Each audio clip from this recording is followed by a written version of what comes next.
Okay, usapang love life muna tayo ngayon, 'di ba? Para sa akin ngayon, para sa akin ngayon, kapag na-heartbreak ka, alam mo yung alam mo yung nagre-review ka, nag-aano ka, mahilig ka sa math, mahilig ka sa science, mahilig ka sa social sciences, history, mahilig ka sa philosophy, mahilig ka sa accountancy, kahit ano-ano pa man yung mga topic na yan. Alam mo yung napaka-invested mo, lahat ng lectures mo vote sa mga subjects sa'yo nakapangalan sa kanya.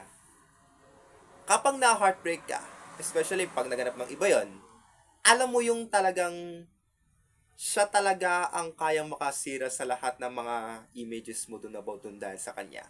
Mag-tainted ng maruming image ang dahil sa kanya, in short. So, isang tao lang, sira na reputasyon ng lahat. Please comment kung ano yung masabi niya.